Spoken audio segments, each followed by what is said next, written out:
fan of your music, as am I. Hey!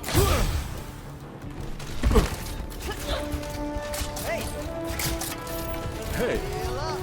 5, 4, 3, 2, 1.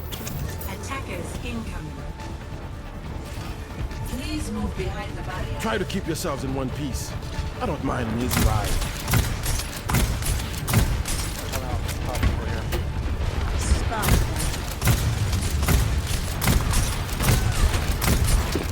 This is gonna make you feel better.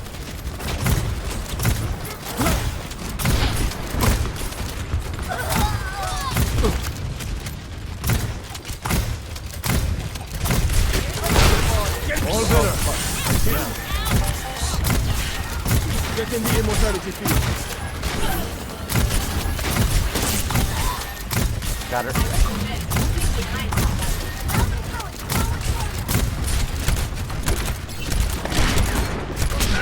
Oh, Widowmaker. Double time.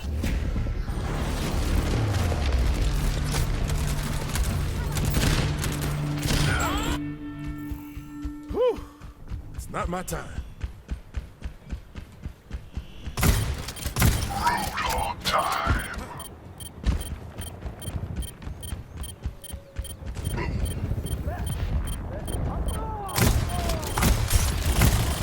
Get in here!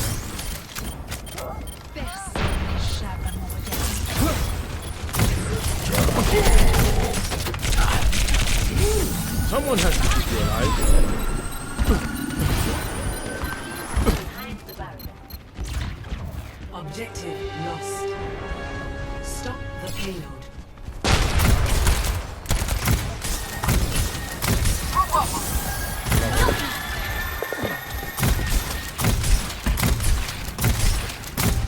Enemy sniper! Pick it up.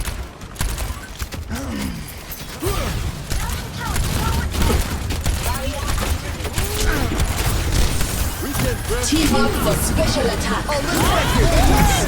Get in here! Light them up!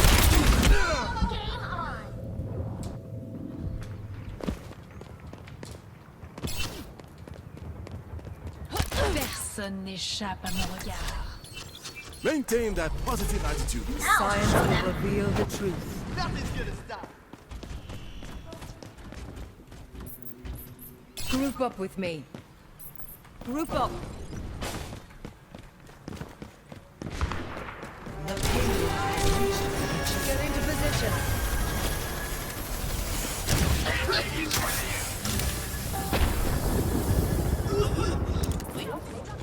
move behind the barrier. Mecha activated!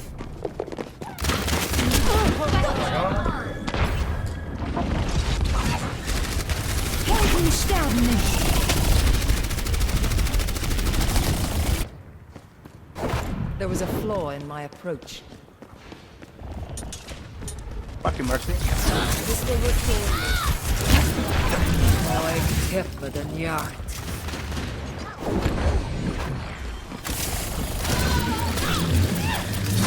The power of destruction.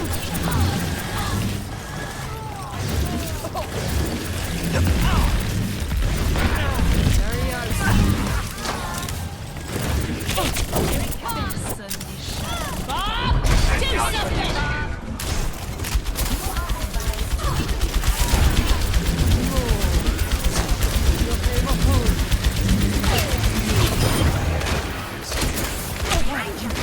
Team up for special attack.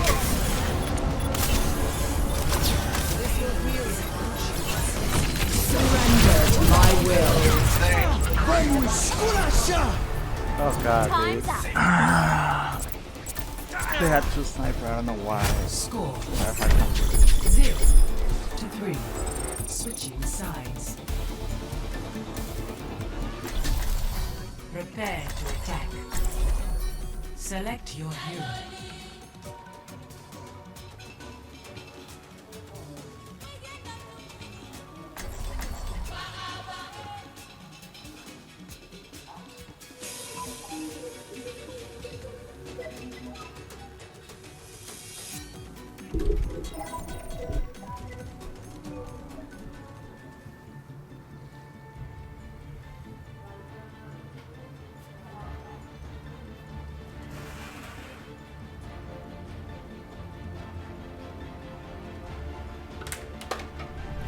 Science will reveal the truth. I'm guessing there's no chance we can take care of this quietly, is there? Attack commences in 30 seconds. I can't wait to get into the fight.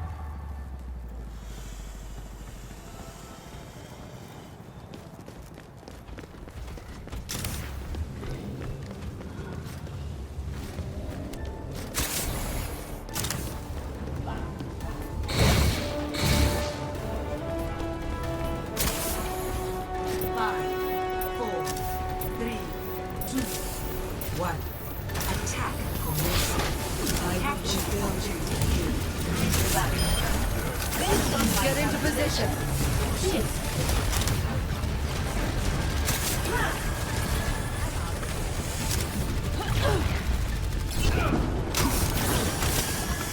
I need to recharge.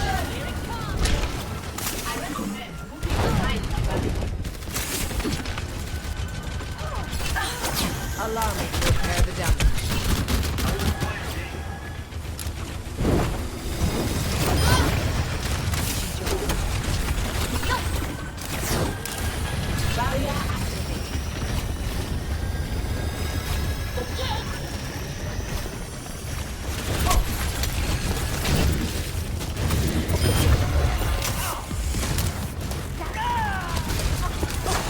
Touch from afar. You are advised to move behind enemy fire.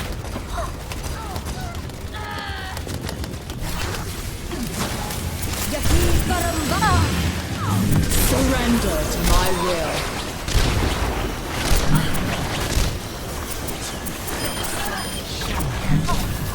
I'm under attack. My will made real. Right there. I'm restored.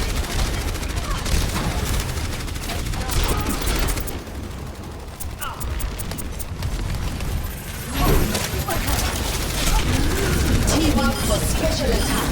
This will heal you. Experience tranquility. Repay my hold.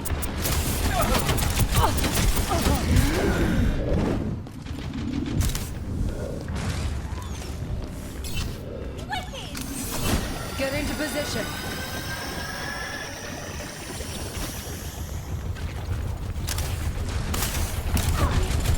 It's at your service. Touch me.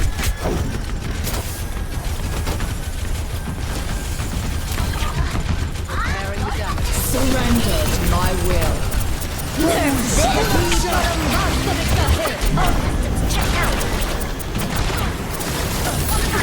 This is my will.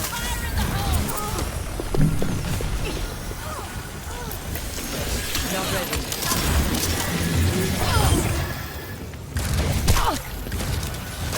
Allow me to repair the damage.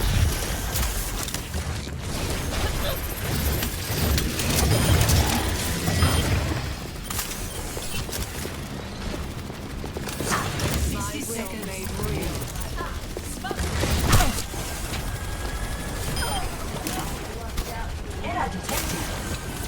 Restoring you. This will restore you.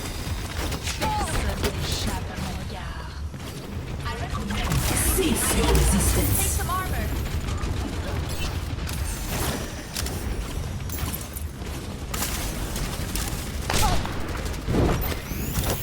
I'm restored. 30 seconds remaining. Injured again. We're gonna live.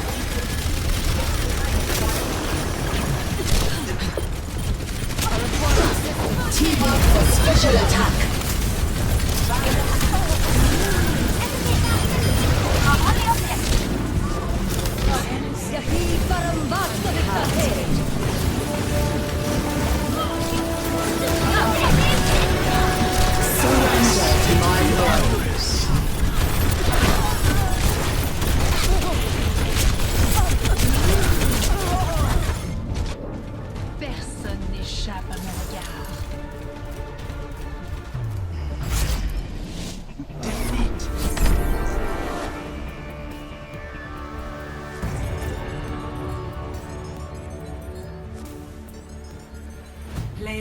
the game.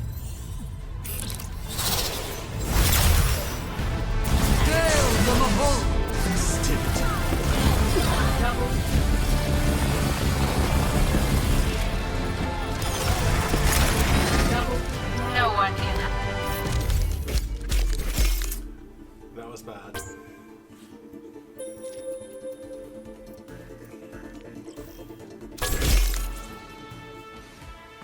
And it wasn't because the healer sucked.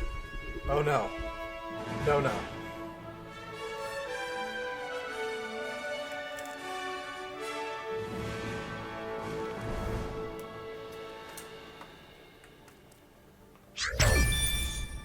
Jonathan, what are you doing up this late?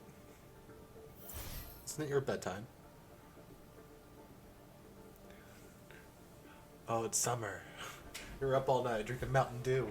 Ugh.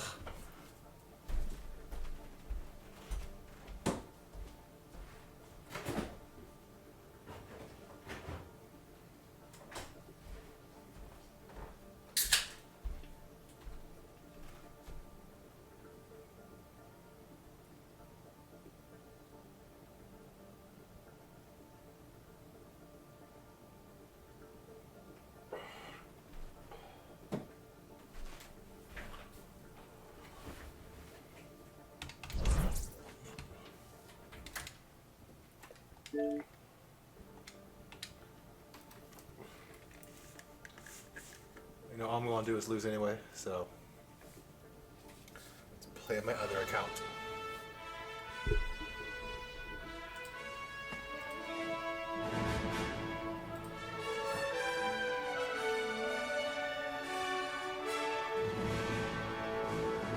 Yeah, maybe. Fuck you.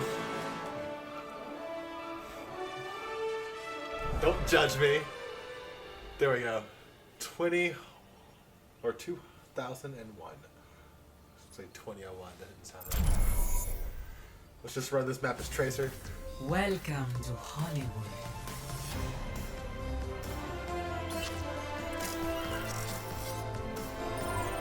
Oh, Jonathan, did you see there's a new art map coming out?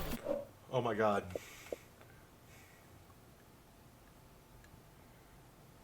Not with 23. Especially the way I'm losing. You know what? Fuck True that. self is without form.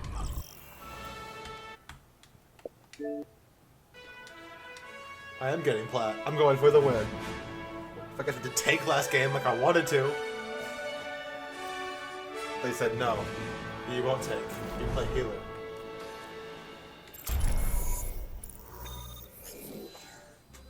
All I really gotta do is win 10 rounds in 3 days. Prepare your defenses. Select your hero.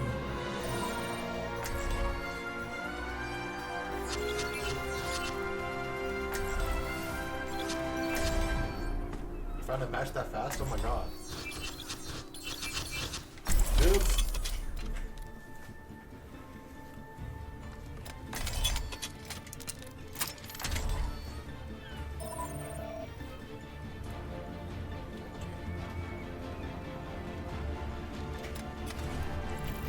Your safety is my primary concern.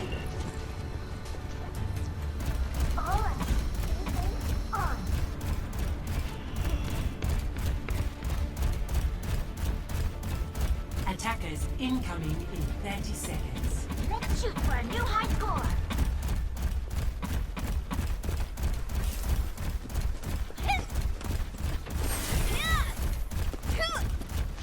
I'm not a miracle worker. You won't be disappointed. I recommend leaving behind my body. Amazing. Amazing. Leave this to an expert. Your face is bad at the game. 4, 3, 2, 1. Attackers incoming. Amazing. Stop the payload.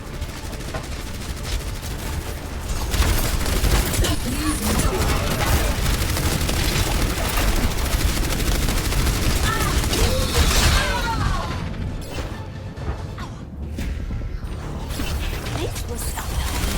I recommend leaving behind my body.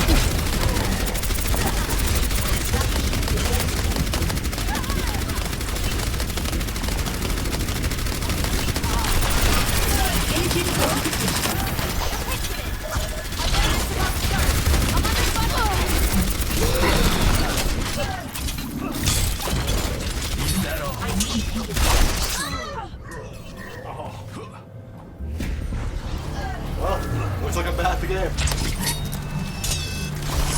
Double kill. I am not ready to be deactivated. Overwatch is Overwatch.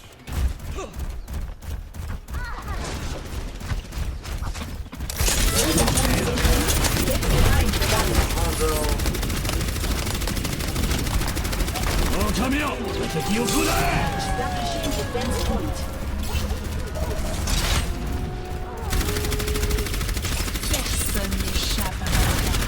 Helden sterben nicht. Get behind the barrier.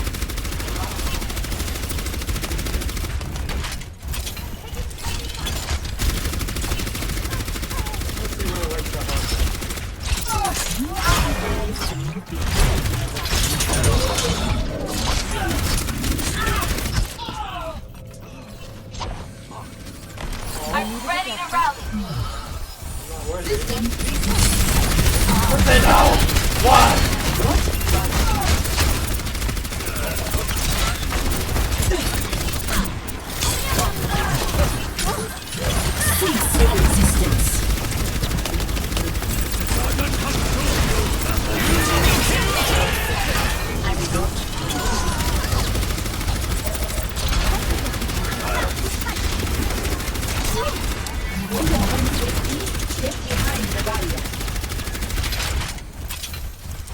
This is not the end.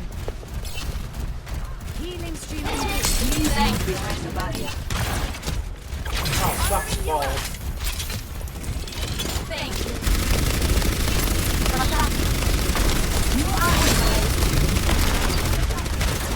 Don't move.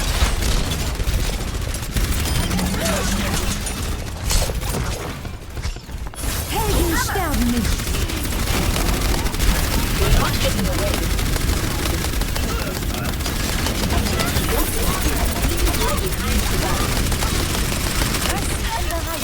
Heroes never die. Oh, I punched the wall.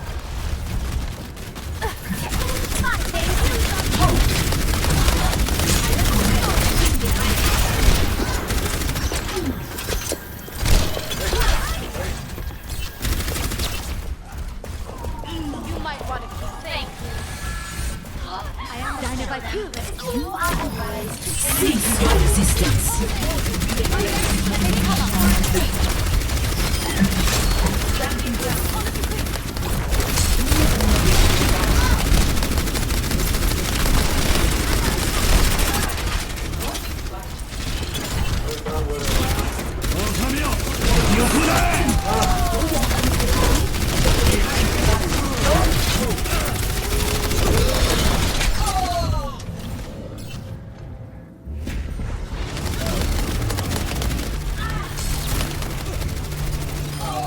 Doing awful. I'm the worst player here.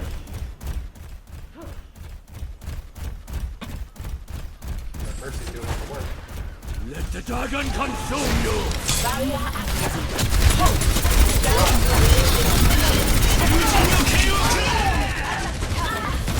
Helden sterben nicht.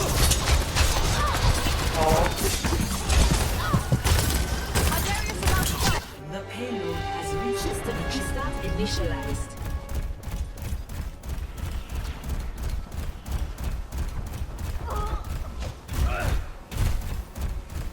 You are advised healing would be appreciated.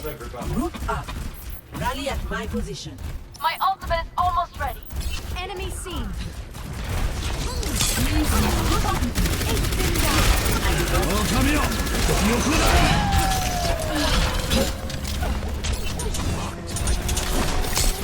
Cease your resistance.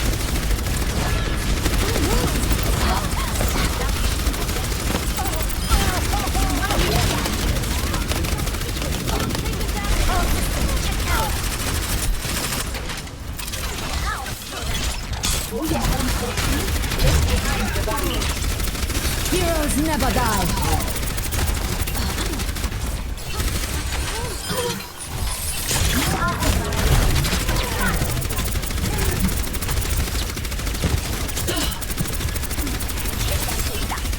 Oh, that Roadhog. No, Roadhog. Killing me. Behind the barrier.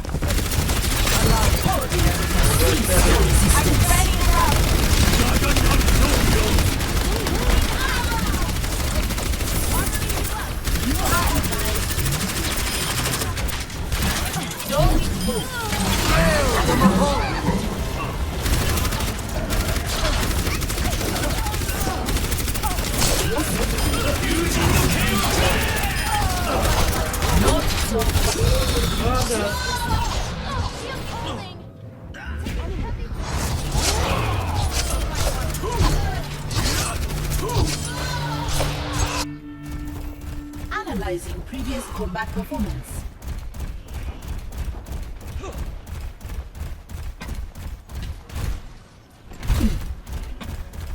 Suiting up. I recommend leaving behind my battle. Cease your resistance. Let's get you back in the fight.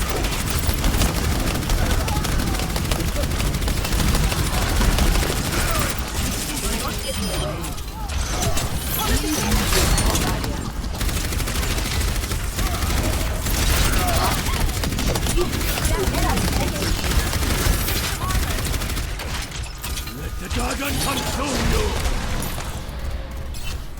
For your own safety, get behind the barrier.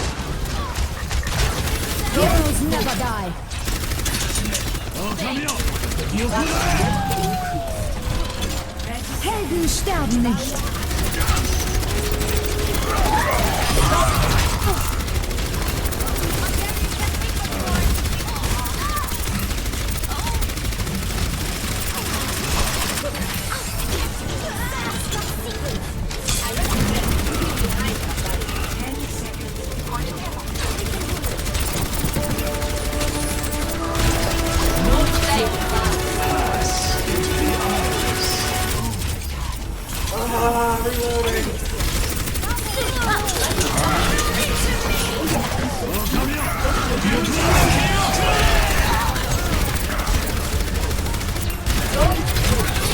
Cease your resistance.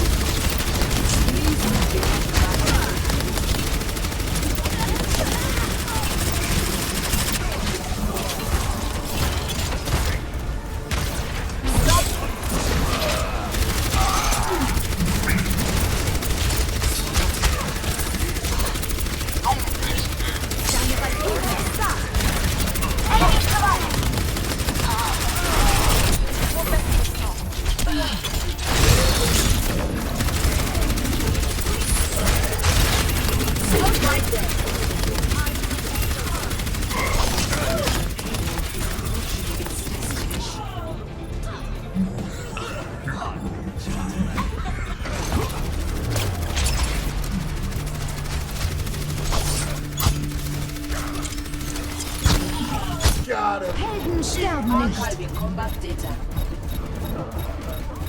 Heroes For your own safety, get behind the barrier.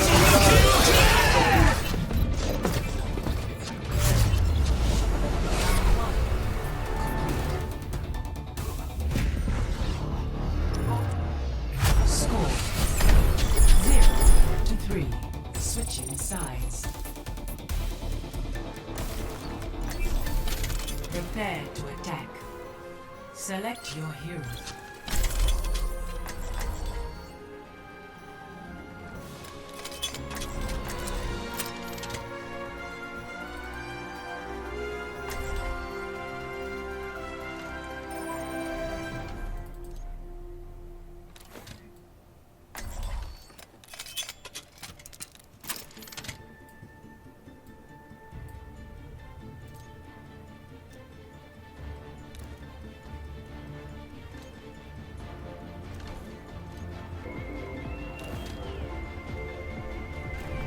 Your safety is my primary concern. 42 seconds. I suppose I'll be patching you up, as usual.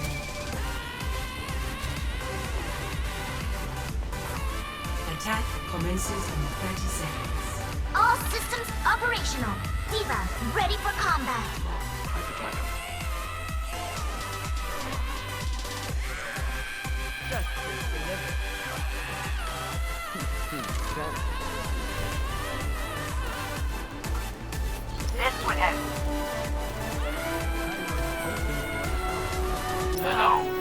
Four, three, two, one.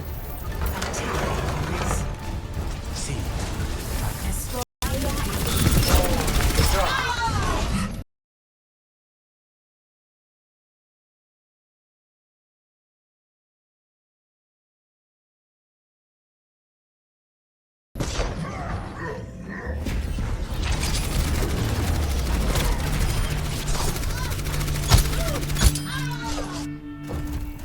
I'm still new at this. Help me.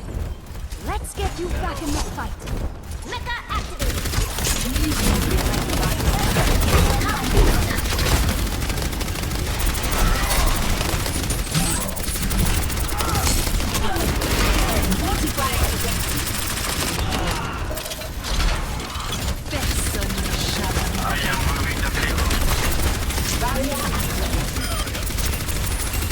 Cease your resistance.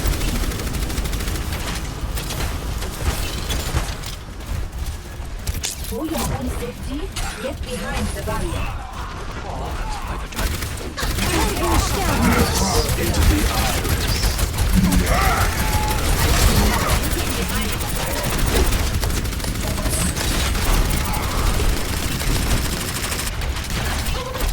Not so fast.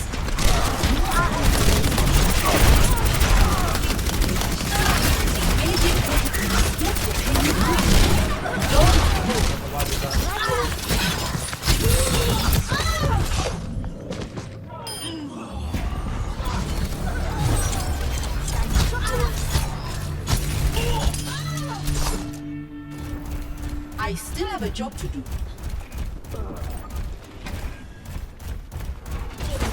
Heroes never die. All systems checked out. Get behind the barrier. Now show them. Gotta get out of the way.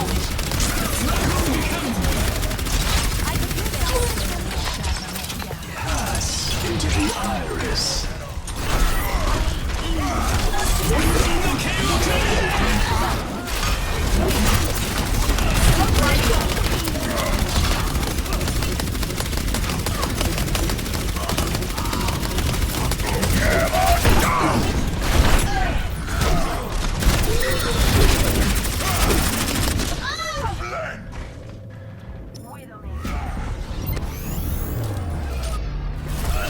Enemies surviving. I'm still new at this. Game on. I recommend 60 seconds.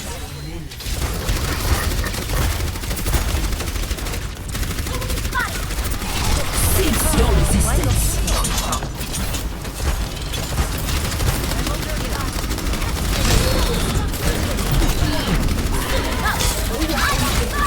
Get behind the barrier.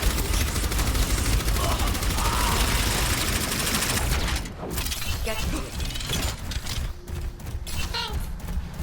30 seconds. Please move behind the barrier. There's no way I'm losing. Attack. Join with me. I'm a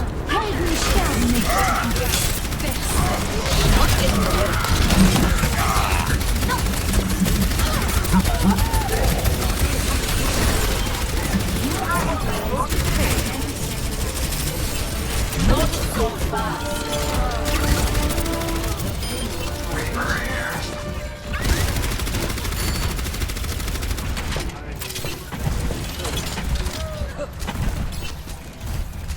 This will restore you. Please move behind the barrier. That was shit.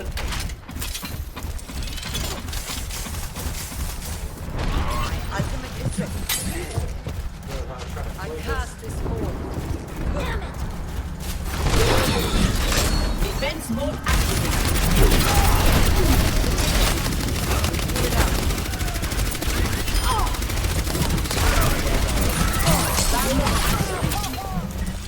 Pass into the iris.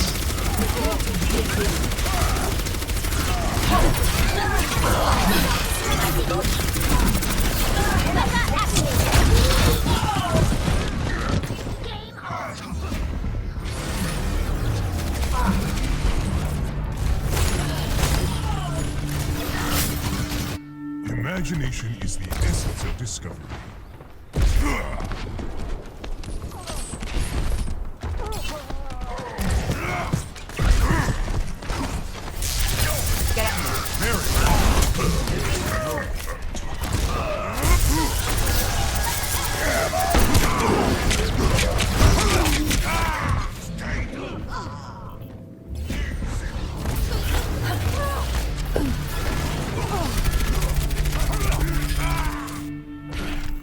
Further experimentation required.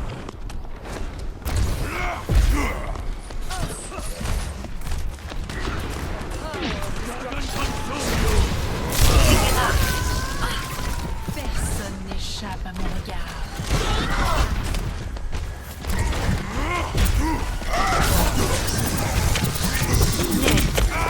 30 seconds remaining.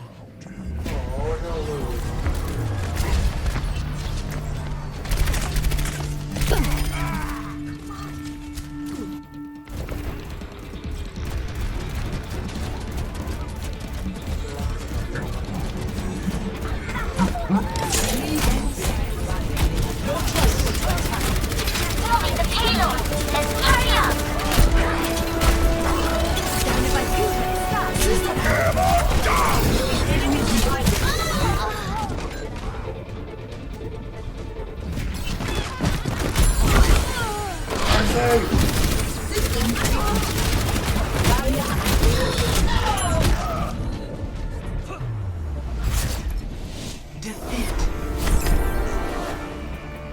What can I do now?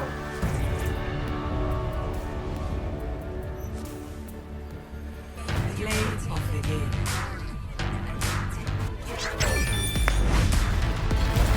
Nerf this.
Messages that you're sending me. Images you're sending me.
up, geeks and gamers? It's Jeremy coming to you with another video, and today, this is a very confusing story.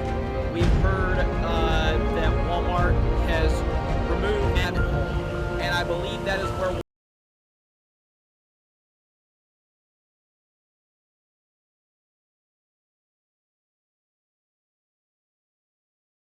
Walmart has found themselves, where they responded to the far left lunatics, and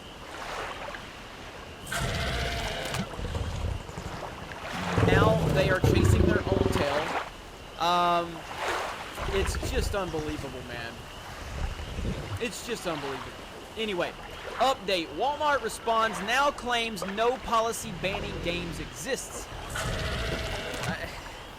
Alright, so since the posting of this story, Walmart has claimed they were confused over our request for comment, effectively reverting their statement on a policy around the ban of any video game sales, temporary or otherwise. During this investigation, IGN reached out multiple times to ask whether Walmart was halting their sale of video games from its stores. We asked Walmart to clarify yesterday's reports regarding video game ads and signage, and then added, there are additional reports on Twitter that say certain stores are taking down video game sales completely. Is there any truth to these reports? Walmart followed up in reply with the statement that you see in the original story. In the statement, Walmart said, we've taken this action out of respect for the incidents of the past week, and it does not reflect a long-term change in our video game assortment. IGN requested the further clarification around the sale of video games specifically, to which Walmart replied, our statement stands company-wide. Shortly after the posting of this story, we were contacted by a Walmart representative who apologized for what was apparently a miscommunication on their behalf. We have since clarified with the aforementioned Walmart representative that the company has not given any directive to remove video games from the shelves. IGN apologizes for any confusion or alarm that is raised. We are similarly pissed. I can't get it. What a mess. What a disaster. So, Walmart, there was clearly some type of response. Walmart did something. What did they do? I don't know. But they responded to it straight up. They responded to the far left. Like, we can sell guns, but we can't sell, we can't have video game posters because that is going to incite violence. That's kind of what it looks like here. It's wild, man. It's really wild. The response, you are not a clown. You are the entire service.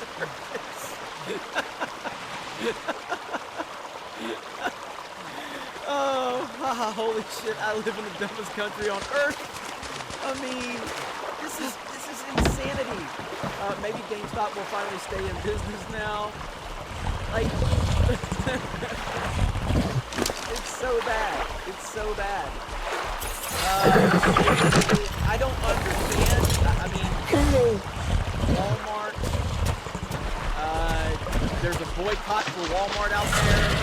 Here's Keemstar. You remove violent video games, but you sell actual guns. I'm sorry, but I'm going to have to join in other billions of gamers worldwide.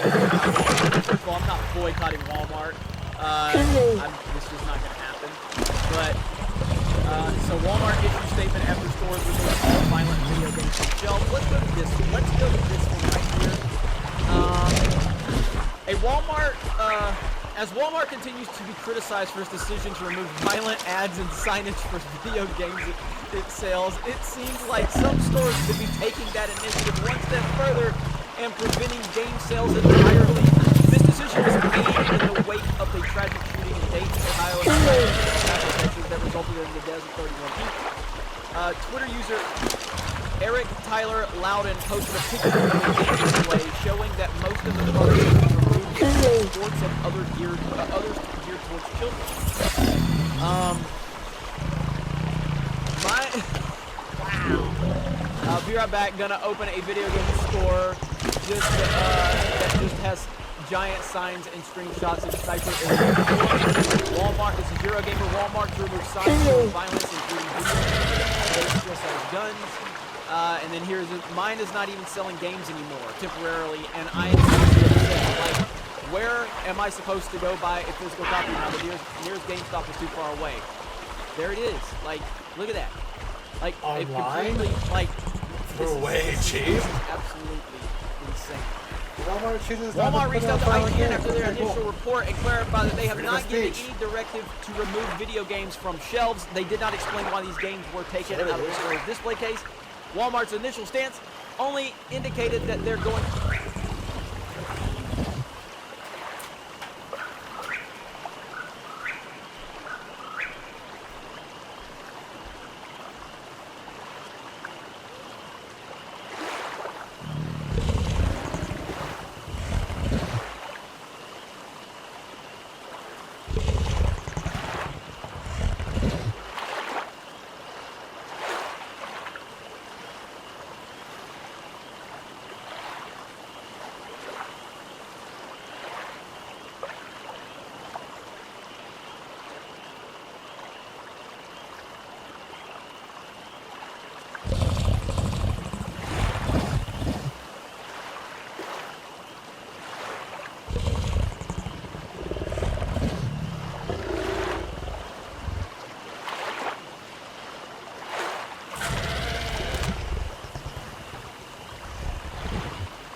advertisements for violent video games. The They signage. also deactivated demo stations for systems like the PlayStation 4 and Xbox One in case that they had violent games playable or clips of video games. The memo specifically requested turn off or unplug any video game consoles that show a demo of violent games, specifically PlayStation and Xbox units. Cancel any events promoting combat-style or third-person shooter games that may be scheduled in electronics. Verify that no movies depicting violence are playing in electronics. Turn off any hunting season videos that may be playing in sporting goods. And remove any monitors or The memo specifically requested turn off or unplug any video game consoles that show a demo of violent games, specifically PlayStation and Xbox units. Cancel any events promoting combat-style or third-person shooter games that may be scheduled in electronics.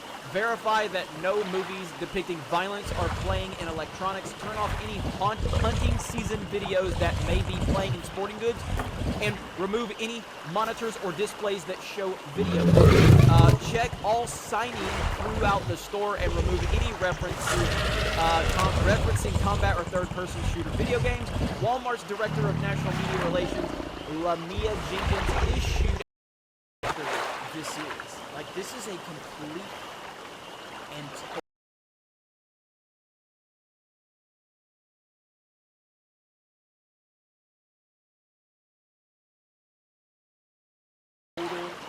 disaster.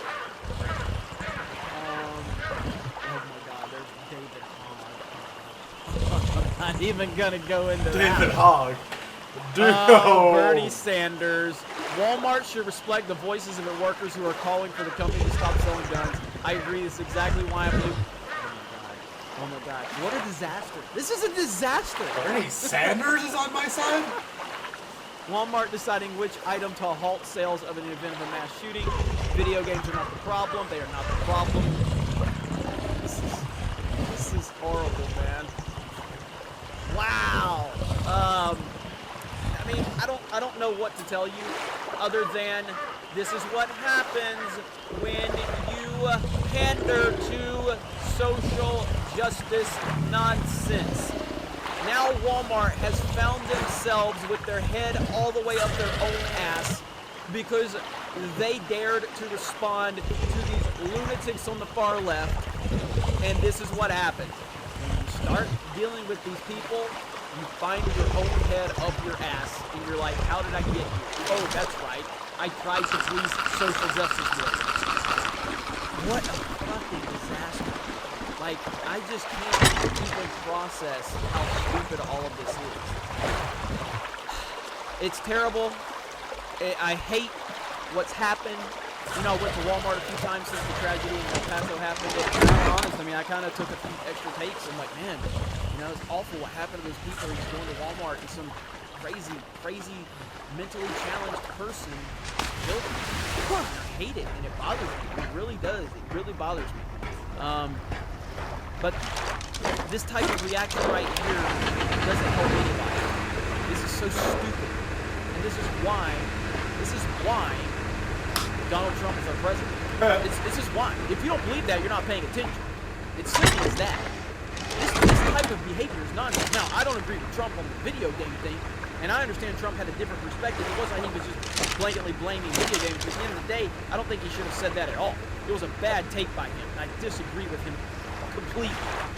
There is a mental health problem, and that needs to be addressed. That is my opinion on it.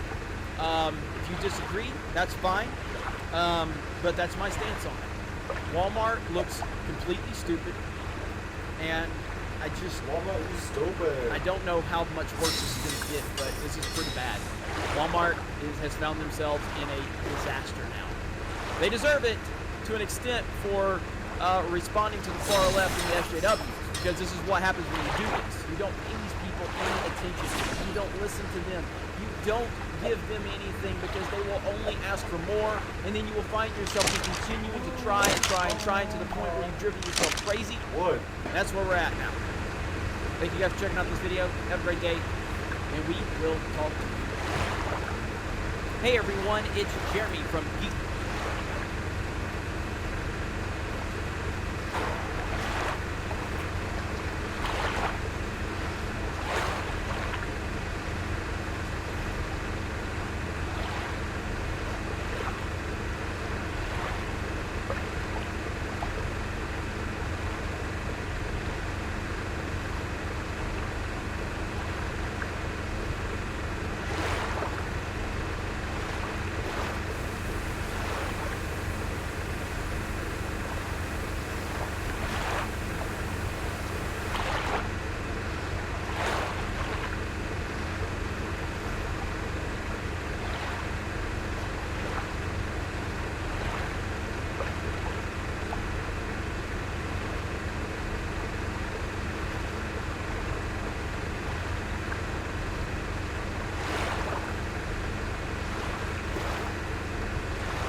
idea.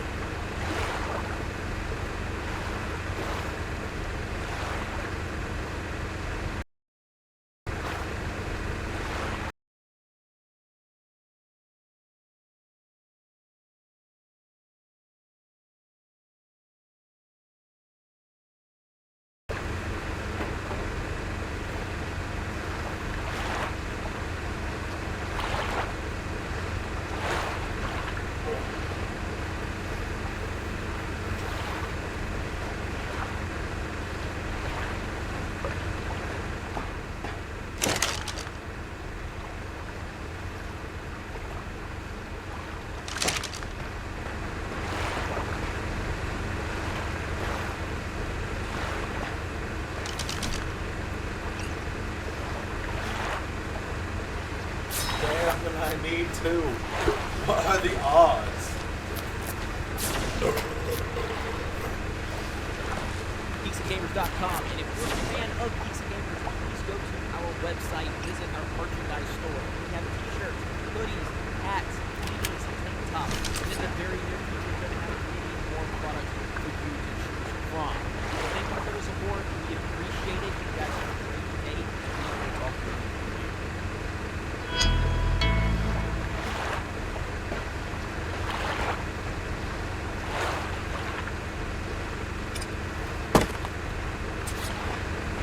Oh, I like how it looks on metal. No! Oh my god, he's still tough. Oh my god, he's flying out! Yet again! Good morning, gamers. Welcome back to another episode of Minecraft. I know! Surprise! Look at IKEA Tower. In all its glory.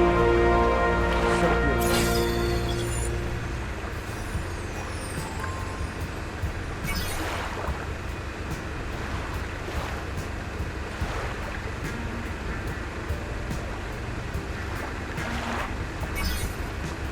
We are nearing the end game. We beat the weather last battle. I've cleaned up a little bit. But next up is the Ender Dragon, baby. The final boss of Minecraft. After that, we will get a bunch of cool stuff as well. So it's time for us to prepare for that. Our next step is to increase our village. Make more better! I have this genius contraption, right? So there's a little hole here in the glass. And then you put a boat here. And then eventually we'll catch a baby. That's right. And then catch all your children. Riptide. I think Riptide is pretty fun. Riptide. What is Riptide? 32! What do you think I made of money? I think that's another thing I can put on my trident. It means I can use the trident as a means of transportation. Yes, please. Sven, where is my purse? I need it now. Give me my purse. I don't think I have any money left. No, I'm poor again. Oh god, I'm gonna have to trade people far, far away. Okay, give me my stuff. I have an insane amount of pumpkins. Okay, Sven, what are you doing with all the cats? Daddy's coming. We gotta go business trip. Damn, if I can use it. I love the trident. We gotta travel far in the south.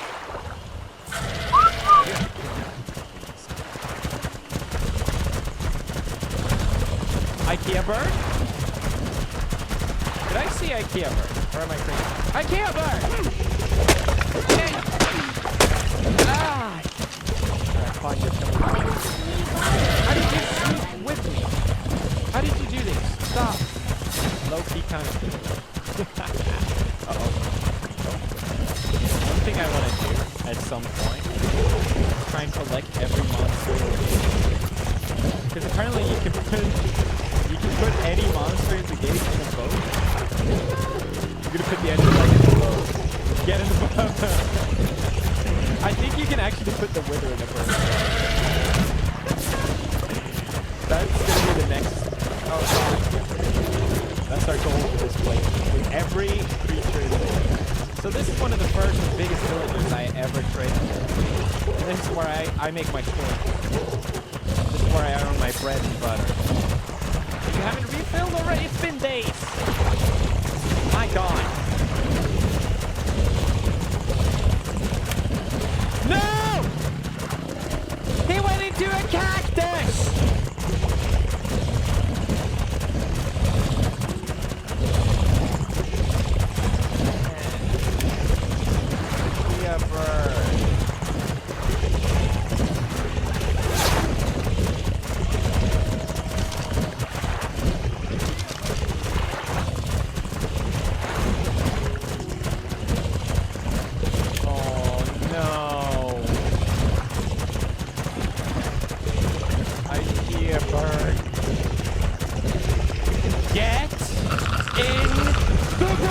You're coming with me. If anyone has an objection, feel free to call the cops. Why I can't learn. Why? Oh, was I talking to you? Say bye to your friend. Dear Bird was like father. I love you like my mother.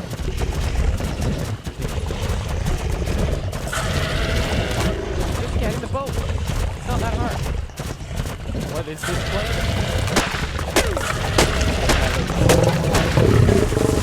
Why are we riding in a boat? Don't ask stupid questions! No! No!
Fast way to actually transport with ice in a boat. So apparently, you can take one of the farmers, an automatic farm, and he will reach out. I don't know if that's true or not, but I mean if that's true, that means I get free labor.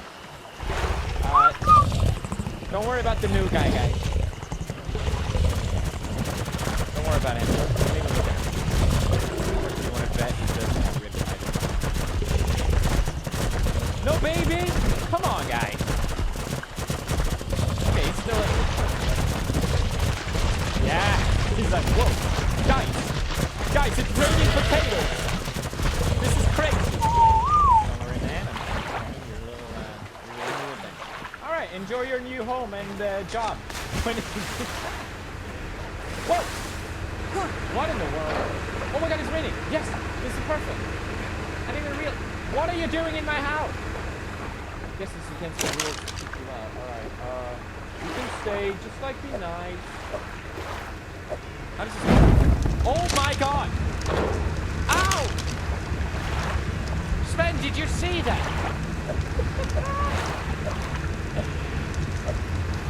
Wait, what? Oh my god! That's awesome! Get away. Whoa! It seems very dangerous. I don't know why anyone would do this. No! Oh my god! You... Why did I...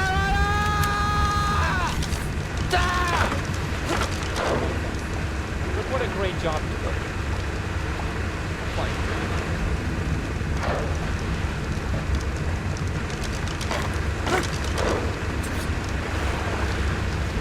The skies and beyond. I'm gonna find Jurgen again. I'm gonna find that Gia bird.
hands feel like they are hot.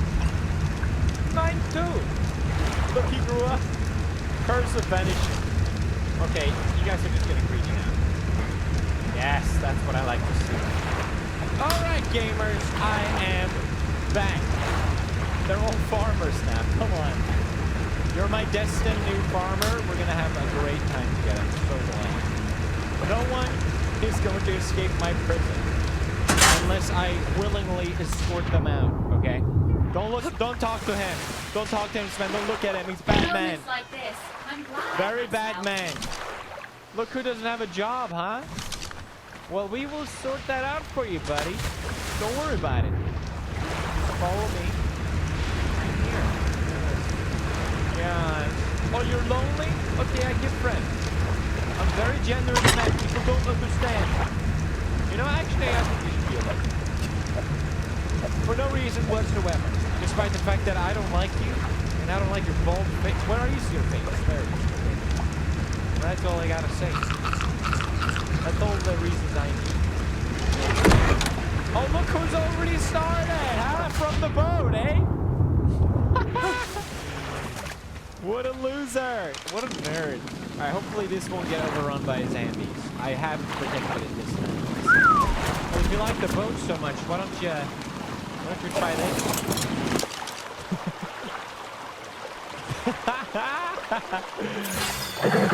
Basically, it will work for me, and I will sell him his own crops. Now that's the story. So whatever job he does for me, I will sell it back to him. How did you escape? Get back in chamber. That's right. The idea is to just expand the whole thing, like infinite. I want to have it many possible. Keep making better.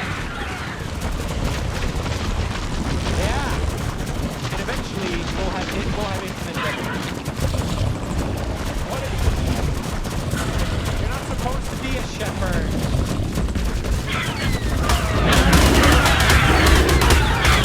From him, you don't love him. That's right. You're supposed to be a farmer. Oh, ha, ha. Looks like we caught the big one, boys. How did you even get into the cell?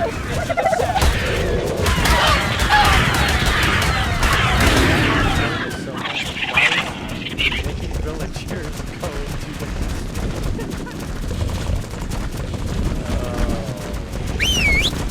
I don't know what the hell. I don't know why I like the little brothers and sisters. They're a family of some. Oh, look, that's huh?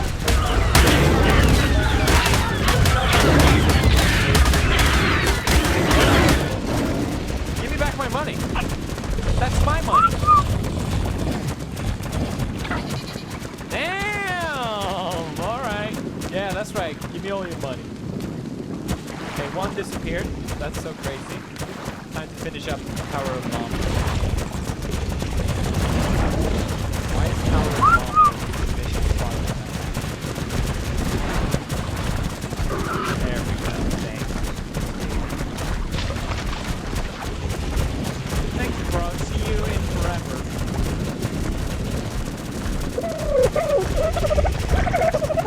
There you go. Should we make a Tower of Cat, maybe? Wake up! Feeding time!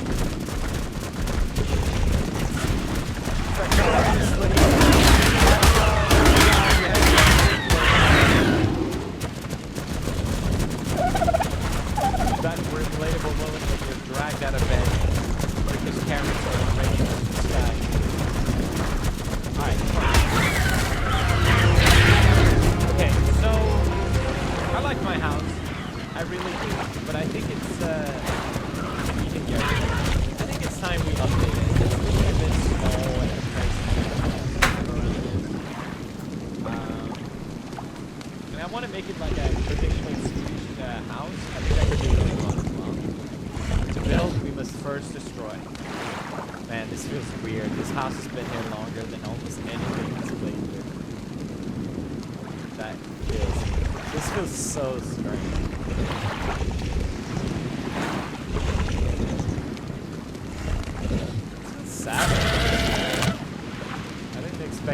healing feels.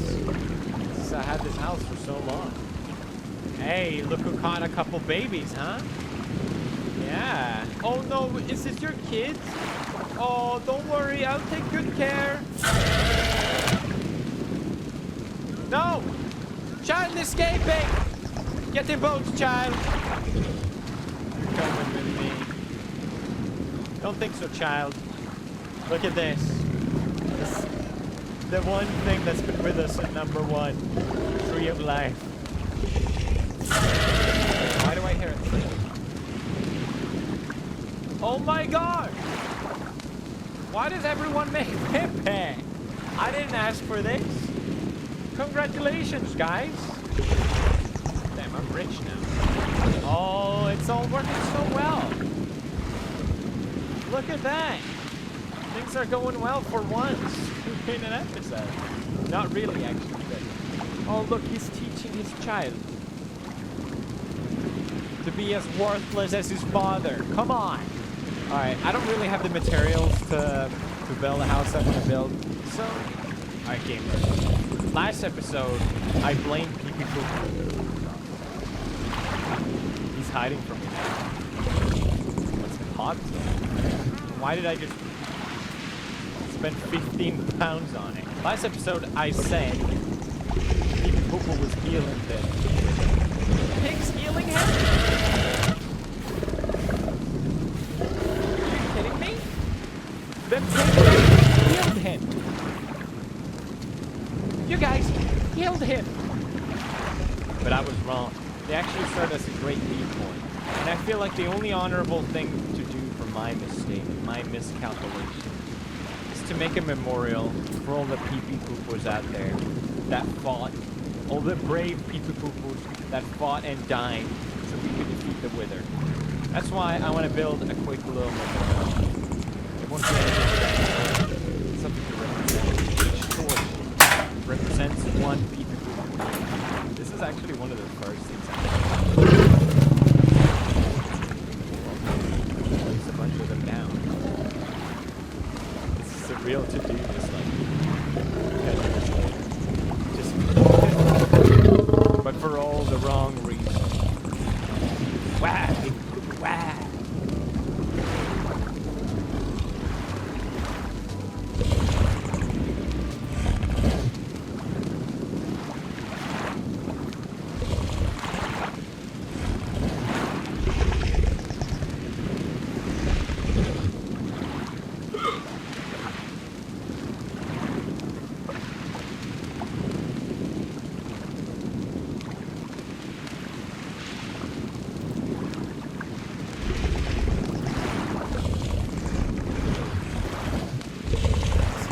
History, shall we?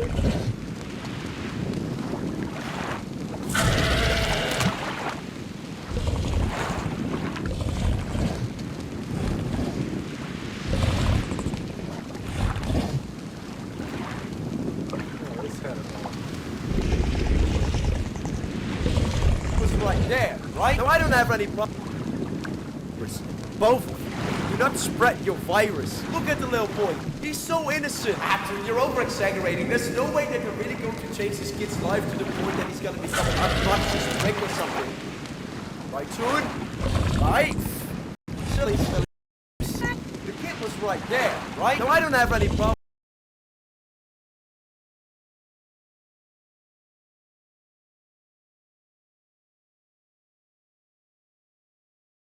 Swearing, but it's the context with the way you swear that I do have a problem with. Like, there must be some authorities out there that have a problem with Jake Paul and Salamango being around a kid like this. You guys remember Daddy 05? Well, we just got a new family vlogging channel, let's. Whoa, whoa, whoa, whoa!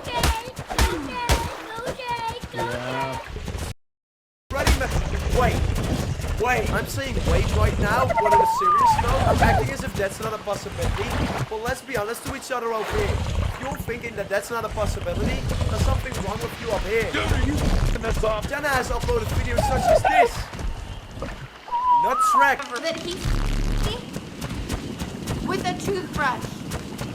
He's me with a toothbrush.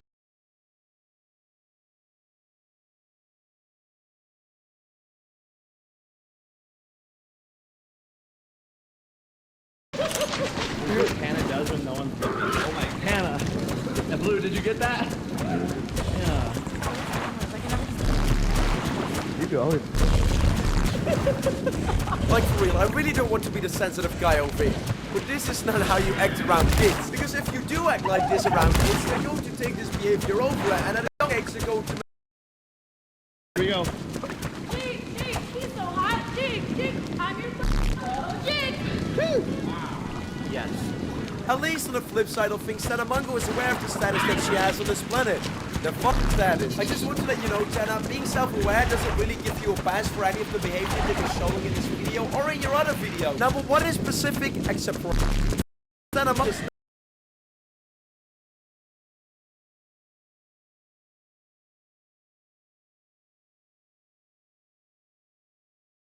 not share the same audience as Jake Paul. Sometimes they do that in some kind of way, but if you look at the big scale of things, they most definitely do have a different audience. Tanamango on her own channel seems to behave like she's this kind of princess. And I do think that a lot of people are missing the things that she's doing over on Jake's channel. Now obviously I don't think that these two don't know what they're doing. I think that they 100% know what they're doing. Which makes it worse. You're obviously doing this for people to make videos about you. You just succeed.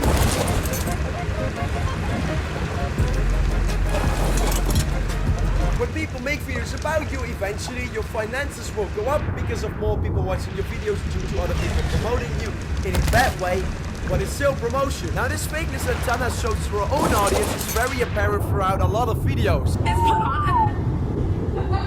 It's put on a Tanamojo scandalous. This one's in black. We have black with white writing and black with foil writing. Really recommend it. I actually think it gets me 30% more often. I take back what I said. She isn't as fake. Not that that makes it any better in any kind of way, but okay. Their audiences are like people below the age of 40. Now I'm gonna pull a real boomer moment over here, and I'm gonna say, social media is destroying this society. It actually...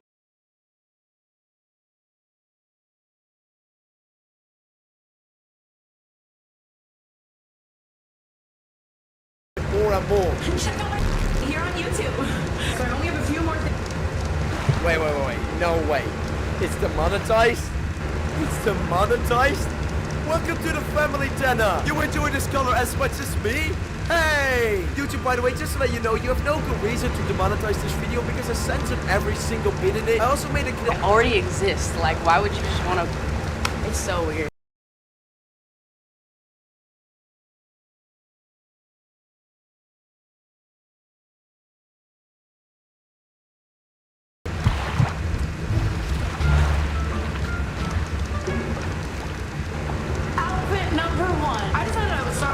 Craziest ones.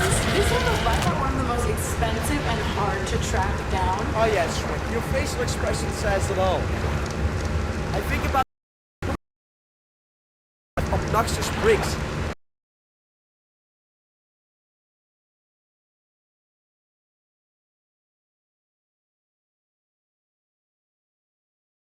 That sounds like boomers, by the way. Take me down to the YouTube city where the monetization is green.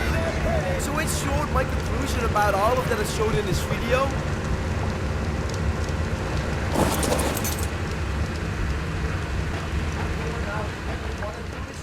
Well guys, and on that note, I'm going to end today's video. If you liked the video, then make sure to drop a like on the video. Also, if you are new to this channel,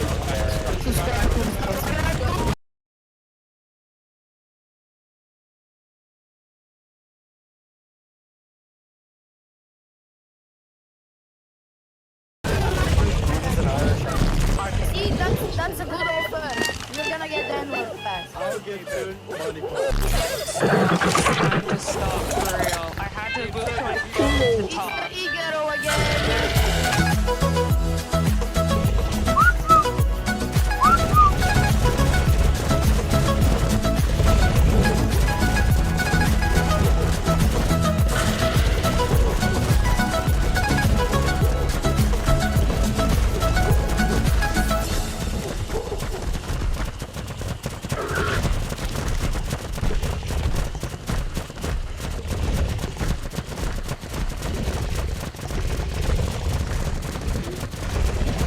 Welcome everybody to the post-presidential podcast. I am your host and kingmaker, Ethan Klein. I guess I'm the king. That's what you call someone who is the gateway to great power. That's me. So if any other presidential candidates want to come, pass through the gate. I can make you a king. I'm the kingmaker. Of course, I'm referencing our last podcast with Andrew Yang, presidential hopeful of the Democratic Party. Had a great conversation with him. Yeah. I feel very honored to have had him come to our studio, and I highly recommend you guys checking that out. It was a really good conversation. I enjoyed myself very much. Andrew, what a guy, huh? I mean, really. Super cool. Super down to earth, super cool, super smart. It's just nice that you can have like a conversation with him like a normal person, just hanging out kind of thing. Where... Thank you to our sponsors. True. Hims and Petty Fresh. the huge restock, new shirt that he was wearing. This shirt was restocked. PettyFresh.com. We have obligations. I was saying that I can't imagine having such a conversation with any other candidate. Like, can you imagine someone like Joe Biden? No, because they just It wouldn't happen. They stick to the script. And that's what's so unappealing about all of them. You don't know what any of them think or feel because they're all just telling the lie. Yeah. I mean, is there anyone else I would like to have in here? Burn.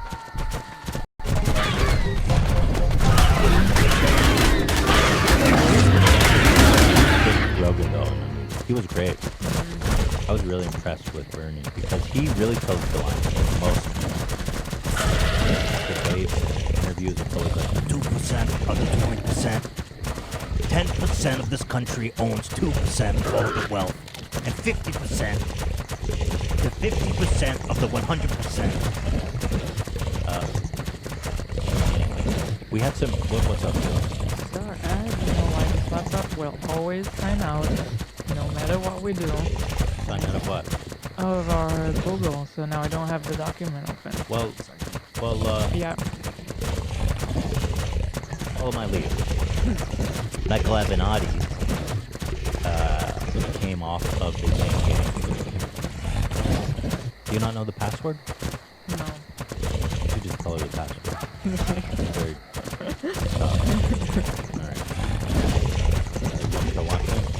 Michael Avenatti was talking shit to Andrew Yang after our interview. Yeah. If you guys remember Michael Avenatti, he was Stormy Daniels' lawyer. This guy was everywhere. He was talking about running for president. It was blowing up. We're like, whoa. So Andrew made a comment on the podcast. He said, last time I was in Iowa speaking, Michael Avenatti was there. He made a tweet like that. We were saying how times have changed because Michael Avenatti, soon after blowing up, he found like guilty of a lot of really prison stuff. Prison self-closing. That guy's a scumbag. He's awaiting trial. Yeah, that guy's fucked. He's going to prison for a long time. He stole money from clients. He blackmailed people. Blackmailed Nike, right? Right, that was the big story. I mean, that guy's a fucking idiot. He tries blackmailing Nike, and Nike's like, sure, yeah. And meanwhile, they're immediately like, hey, FBI, this guy's blackmailing me. And the FBI was like, dude, it's Nike, bro. Nike. The guy is so arrogant. So anyway, Michael Avenatti tweeted out at Andrew. I'm really glad I found it because he erased it. Everyone started slamming on it.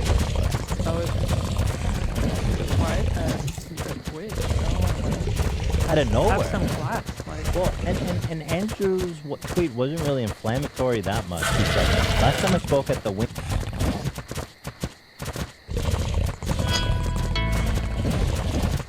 What's up, geeks and gamers? It's Jeremy coming to you with another video, and today, Disneyland Star Wars flops. Now employees are getting their hours cut. Wow. It's almost like I said this a few weeks ago. The forces are strong in Disneyland this summer, and employees are feeling pinched. Congratulations, Kathleen Kennedy. Kathleen, bad decisions are now taking food off the table of families. You feel good about that with your feminist garbage? You feel good about that? The new Star Wars Galaxy's Edge land made its debut to the public in May of 2019 at Southern California Disneyland and has become a bit of a disappointment to the theme park employees whose hours and paychecks have suffered due to the lack of attendance.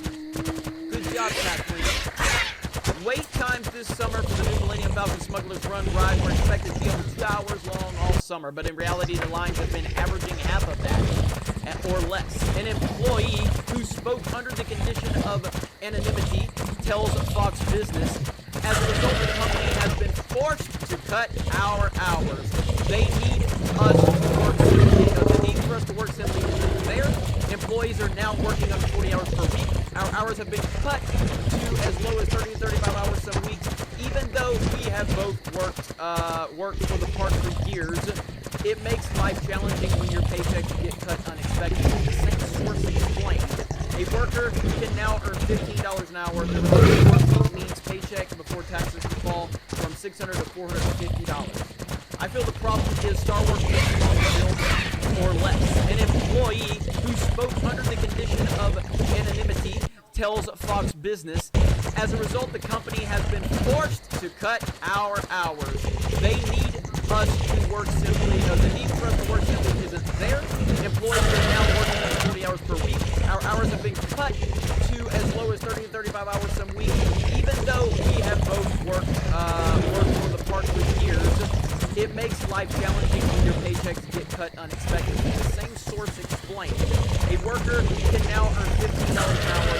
The work week means paycheck before taxes will fall from $600 to $450. I feel the problem is Star Wars took too long to build, so they rushed the opening with only one cool feature. The only other big ride isn't even scheduled to open until the end of the year. The source elaborated. The blog announced that the second major Galaxy's Edge feature, Star Wars Rise of the Resistance, which nobody's been told to, won't open until 2018.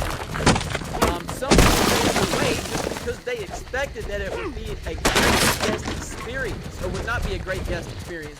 Disney CEO Bob Iger said in a recent earnings call. The second attraction in Anaheim will open in January, so we feel great about the product that we've created.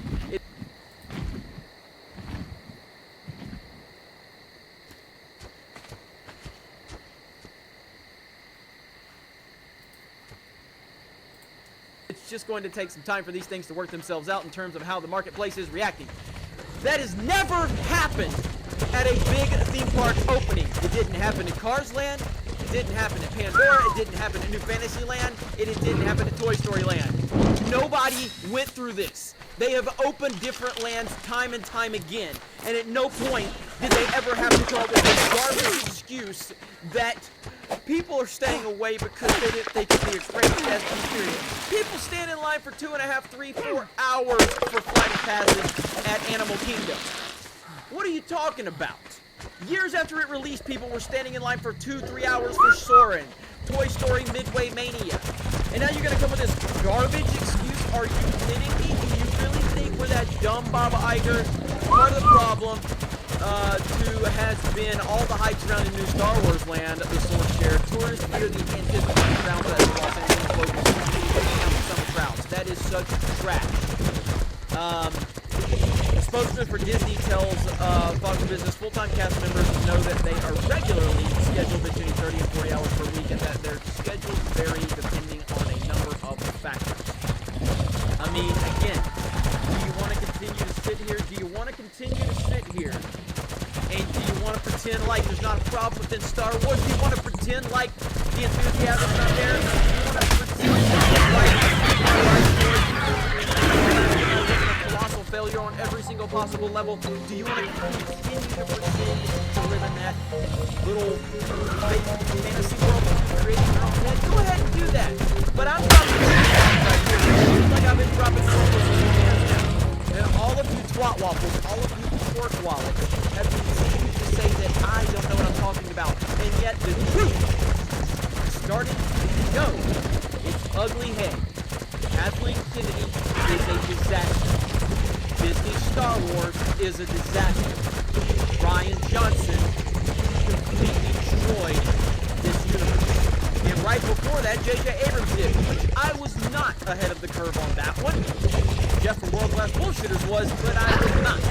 I was a little late to the party, but once I showed up to the party, I took that mofo over and here we are. So, continue to tell me that all data. Right. Kathleen Kennedy has literally taken food off the table from Disney employees.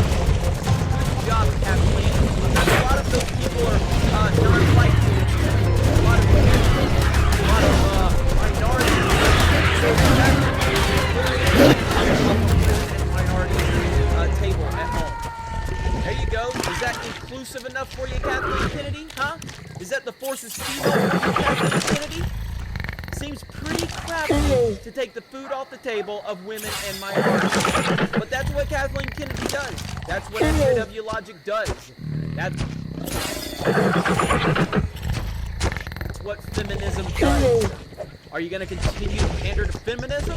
Are you going to continue to pander to SJW Logic? Because if you're going to continue to do that, you're going to continue to take food off the table of your employees. Is that what you want to do, Mob Isaac? Is that what you want to do, Kathleen Kennedy? Fire Kathleen Kennedy, and then fire anything that she had in motion, any project she had in motion, fire them. Get them gone. Alright? And then bring new leadership in, and call George Lucas and apologize to him, and decanonize the sequel trilogy. Those are just a few pieces of advice I have for you, Disney. You do that, things will start to improve, a little at least. Thank you guys for checking out this video. We appreciate it. Check out DecentGamers.com for our wonderful articles at DecentGamers.com. And that's it. Thanks very much for checking out the video. Keep talking to you. Hey everyone, it's DecentGamers.com.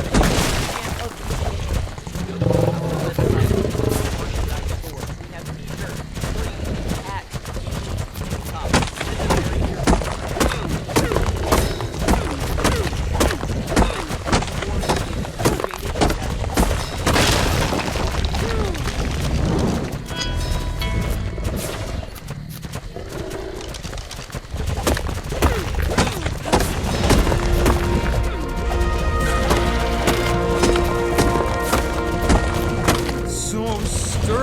Into my porridge this morning when I decided to catch up on the latest financial news, as I often do.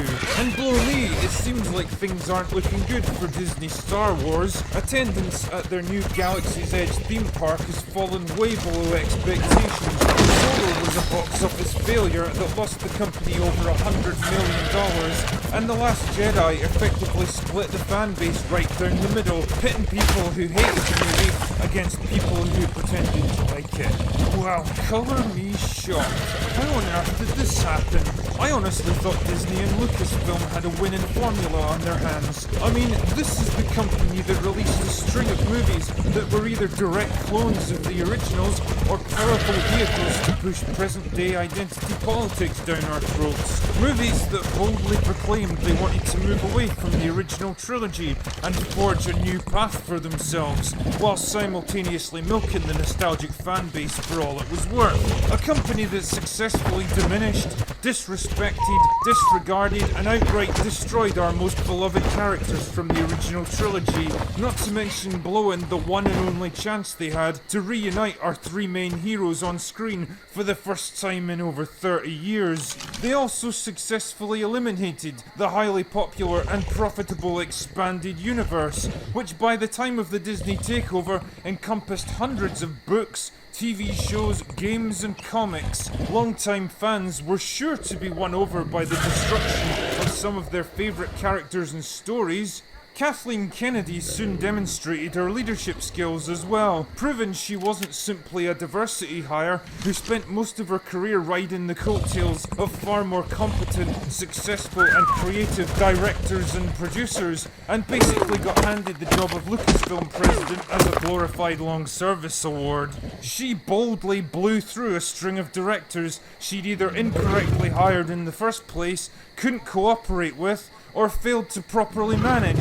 She also handled the fallout from The Last Jedi and Solo with bravery, conviction and honour by refusing to talk about it, retreating from virtually all public engagements and generously allowing Bob Iger to take responsibility for her failures. Also, her policy of hiring directors, writers and other senior staff who were openly rude, antagonistic and unprofessional towards fans on social media was an inspired strategy, as was her bold decision to staff Lucasfilm's story division almost exclusively with left-wing feminist activists, thus ensuring they produced the very best and most balanced story ideas possible.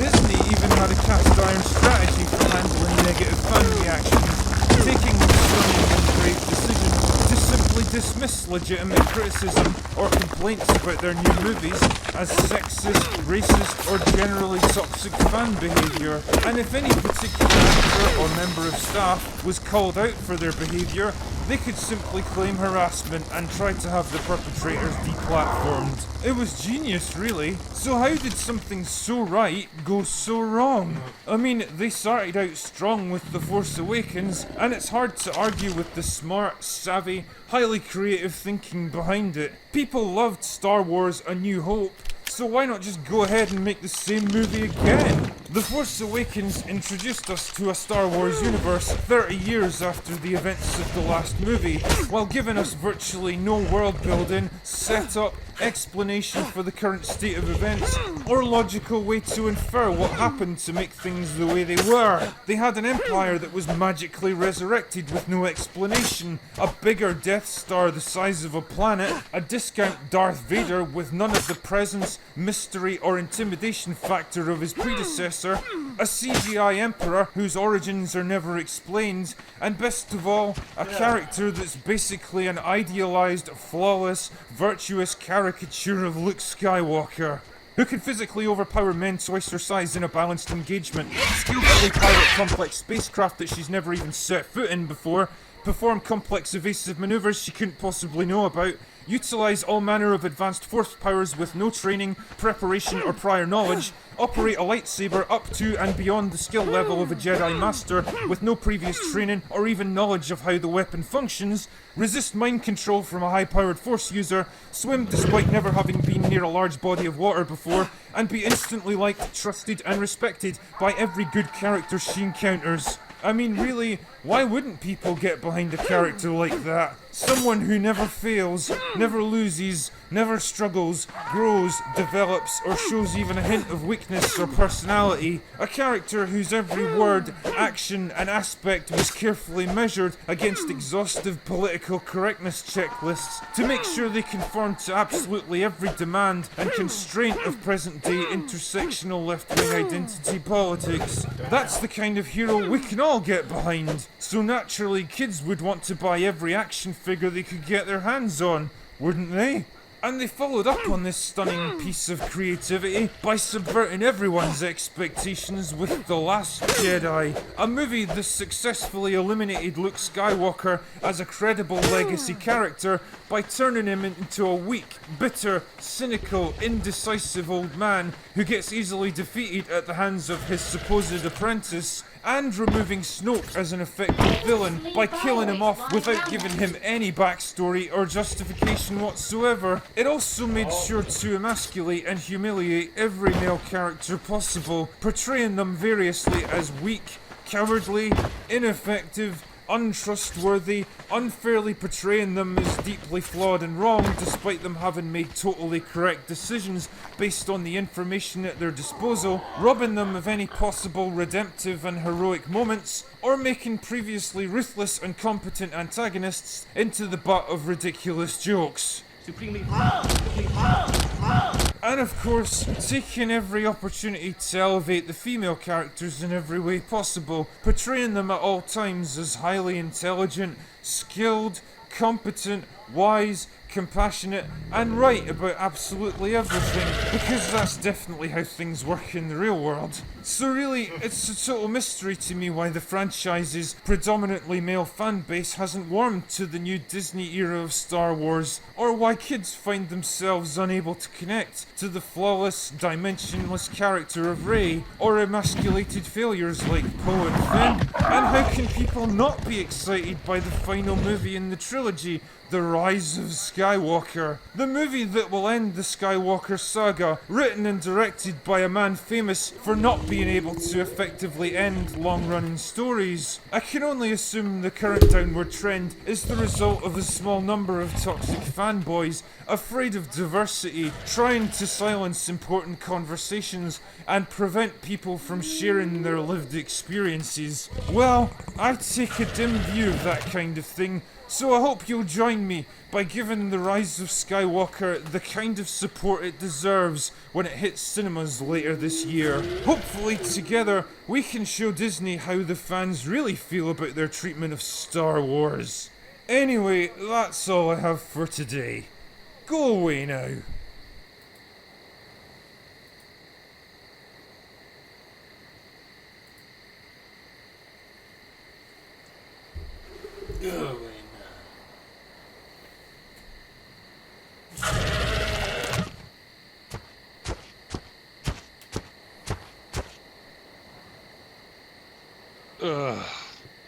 Well, I always said I'd do this video, and I suppose I've dodged it long enough, so here goes.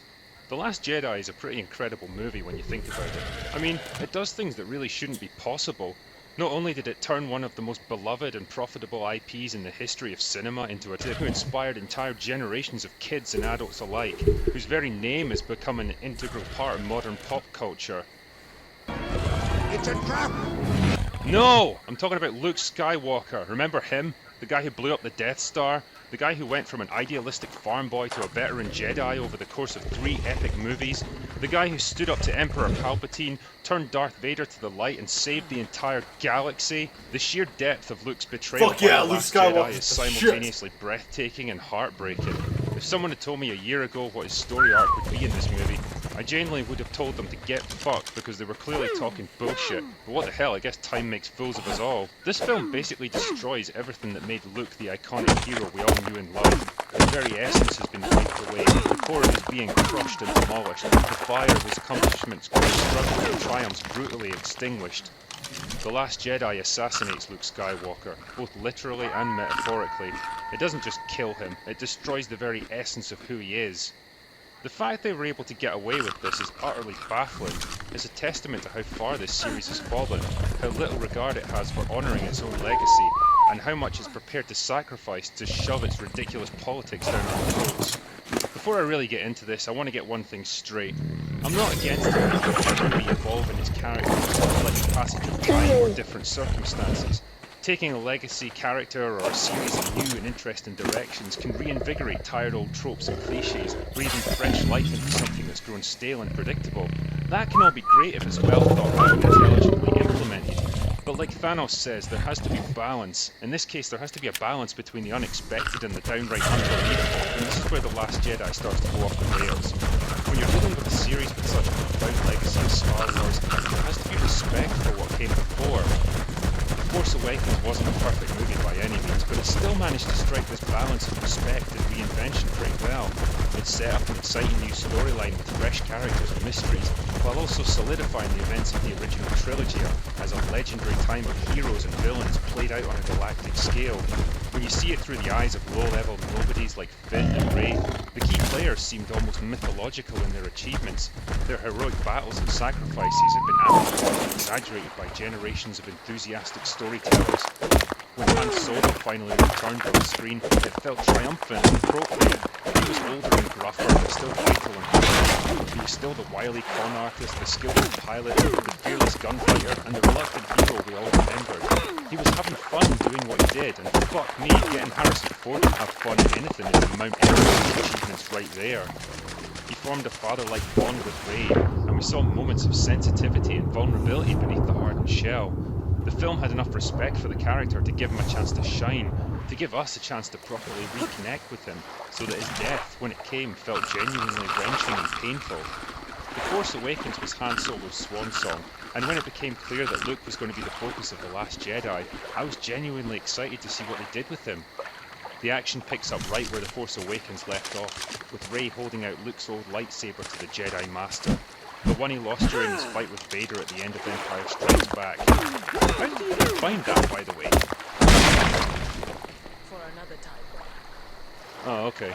Anyway, he accepts the weapon in shaking hands, his expression torn between wonder and disbelief at being reunited with such a significant artifact from his past. In one brief moment, it really feels like we're witnessing something poignant and epic, the kind of iconic moment we've been waiting 30 years to see. Luke taking up the mantle of Jedi Master once again, accepting the responsibility of his past, finally living up to his legacy and being the man he was always meant to become.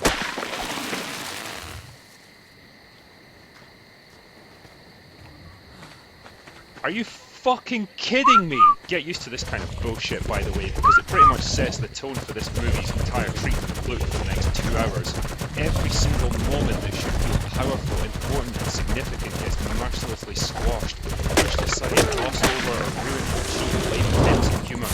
His character is so painfully underused and unappreciated, it almost feels like the movie actually resents him for being in it. It's like when you plan a night out at the half-hour village like that weird guy from Rocky stores won't have the 40k t-shirts all the time, because you know he won't accept it quite anyway.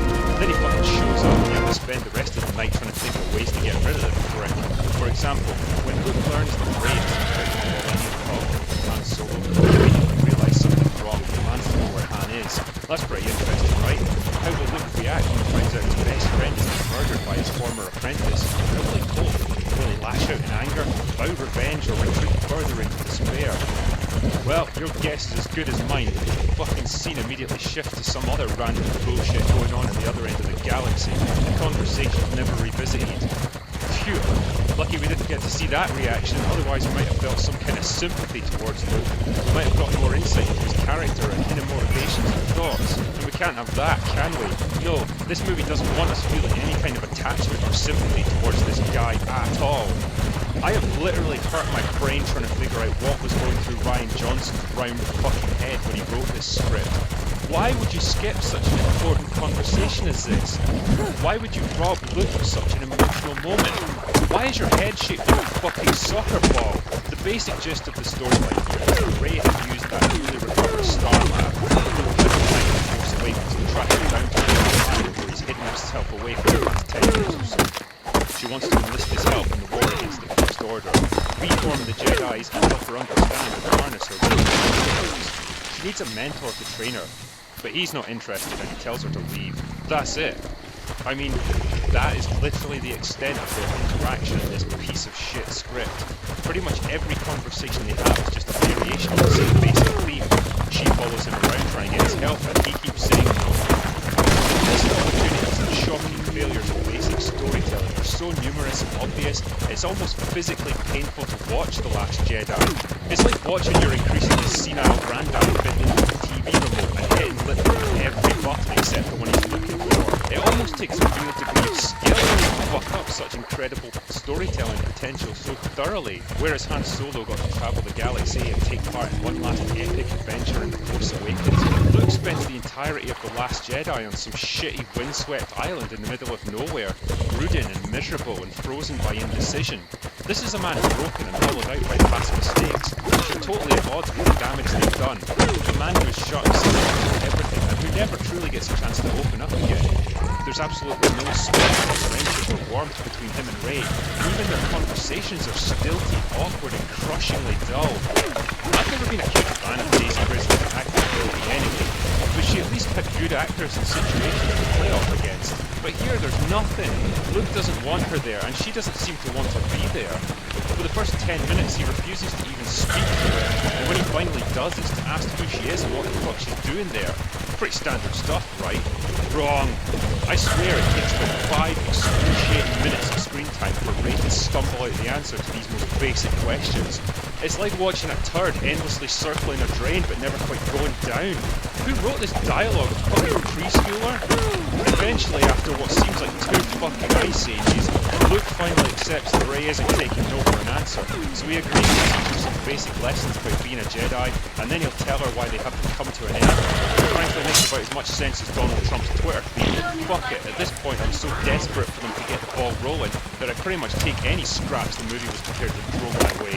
Luke's training doesn't come to much, though there is one slightly amusing scene where he has her close her eyes and he tickles her hand with a long piece of grass, making her believe the power of the Force. This is good. This gives a little glimpse of a more light-hearted version of Luke that could have been, but never was. Of course, it doesn't last, and soon he's back to being a grumpy old asshole again. And when it finally comes down to it, when we finally get an explanation for Luke's self-imposed isolation, it is one of the most crushingly, brain-meltingly ridiculous backstories I've ever seen in a mainstream movie. The basic gist is that we've been led to believe that Kylo Ren was once a student of Luke's, and that he turned against him, burned down his Jedi temple and killed everyone involved. Luke, devastated by this loss and blaming himself for it, shut himself away. What we actually learn is that one night, Luke had a vision of Kylo Ren turning to the dark side of the Force. He went to confront him, decided it was best to murder him in his sleep and drew his lightsaber, only to pussy out at the last moment. Kylo Ren then woke up, saw Luke standing over him, and used the Force to defend himself, knocking Luke out and going on a rampage. Are you fucking kidding me? This is the same man who risked his life to redeem Darth Vader. The same guy who refused the dark side and saved the entire galaxy. This man was willing to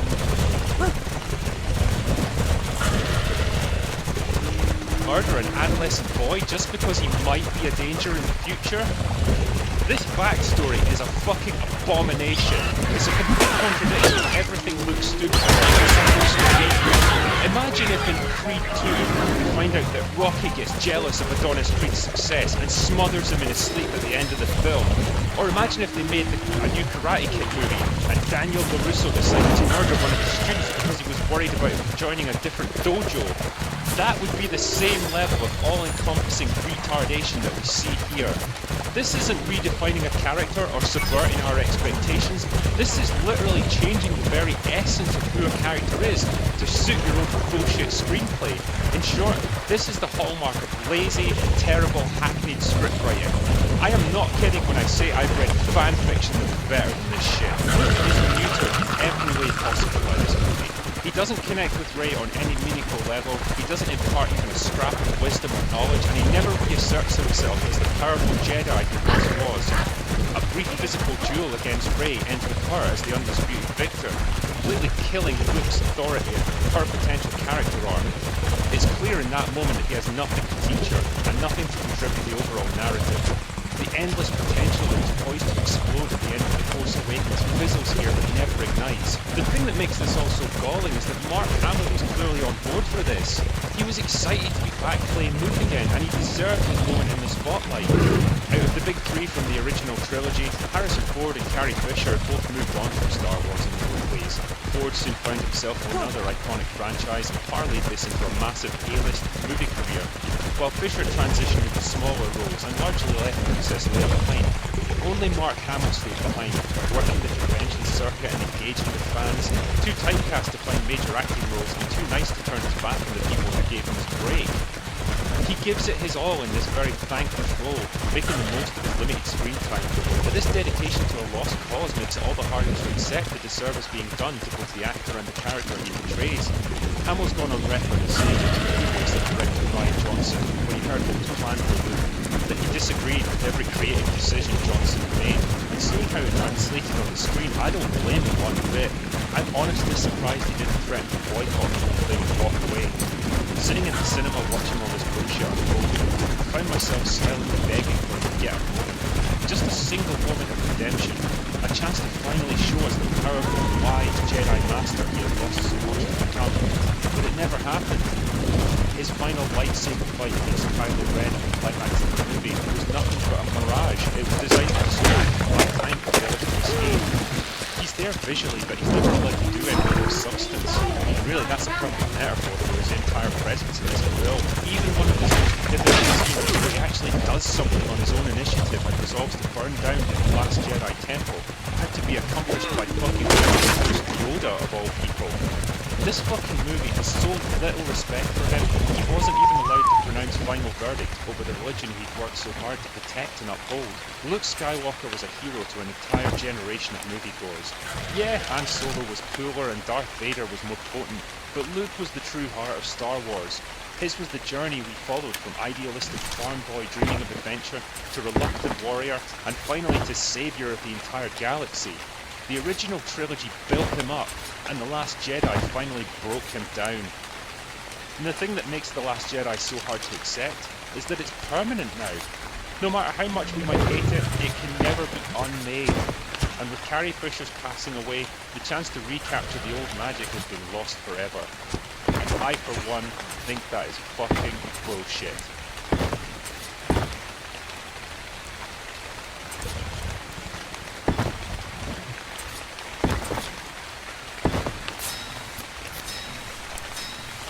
Rey is fucking ruining Star Wars. There, I said it. I know this is going to make me unpopular with certain people, but like an embarrassingly large turd, this is something that needs to be flushed down the toilet bowl of the internet so we can all breathe a little easier.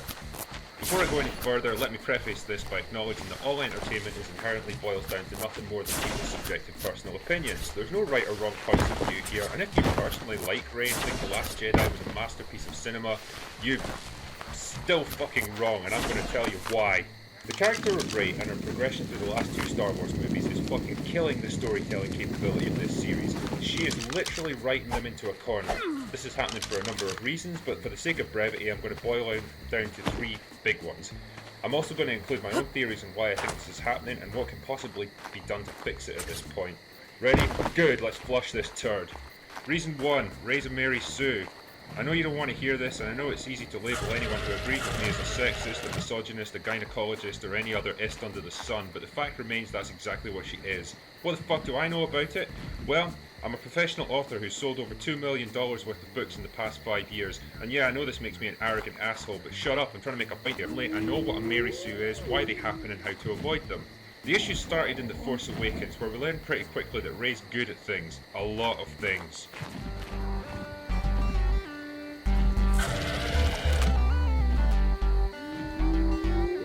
You get the point. It's fair to say Rey in Force Awakens has an unusual amount of skills and abilities that are either with her at the start of the movie or come to her uncharacteristically easily. She also has no real character flaws. Luke Skywalker in the original trilogy was whiny, impetuous, hot-headed and impatient. In short, he was a typical fucking teenager who thought he knew better than everyone else, and he often suffered for it. In The Empire Strikes Back, he constantly questions the wisdom that Yoda tries to give